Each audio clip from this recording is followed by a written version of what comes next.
Right, Marty, and a massive show of force here. And just to give that some perspective, 12 soldiers we're talking about dismissed from helping secure the Biden inauguration out of 25,000 National Guard troops here from all over the country.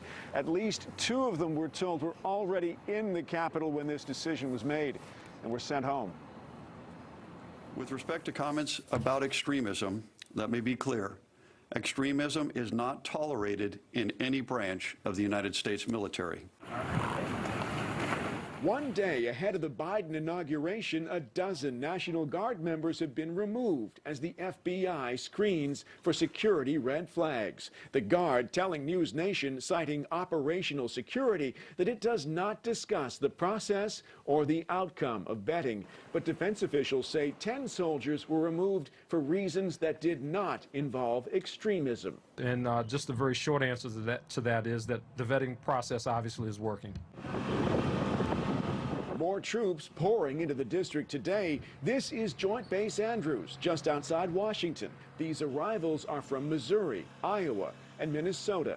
D.C.'s mayor repeating her concerns about the chain of command. So they are not accountable to us, which is part of which is a big issue for us.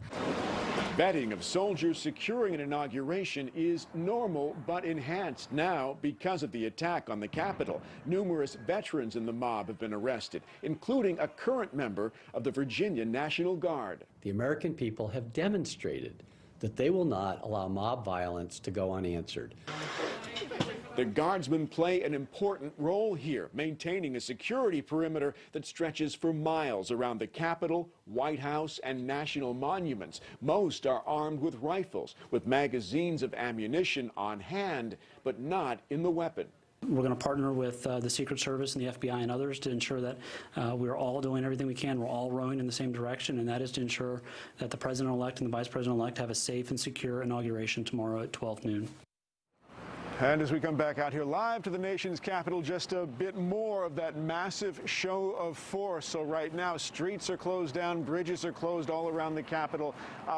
These folks are securing the area around the mall, miles of fencing that we talk about, and they're armed with their weapons, magazines out, but magazines on them as well. 25,000 members of the National Guard, a massive shutdown in the nation's capital. Vehicular traffic, for example, dramatically restricted, and it's all going to stay that way at least through Thursday, all at the discretion, of course, of the U.S. Secret Service. Live in Washington, Tom Negavan, NewsNation. And Tom, for those of us who can't be there and those who want to be there for the inauguration, give us a sense of just what it feels like on the streets of Washington, D.C. tonight, essentially in lockdown for so many days. You know, remarkably quiet, Marty. I mean, I've been coming to inaugural ceremonies for a very long time now, and you've never seen anything like this. The quiet in the streets of the nation's capital, almost eerie. And you've got that, and I know I keep describing it to you this way, but that sort of bit of a war zone feel, you know, a bit of an armed camp, if you will. That's the sense that we're getting in the nation's capital this week. It looks very much like a war zone, the way it's being left by the outgoing administration. And safe. Tom, thank you for that report tonight.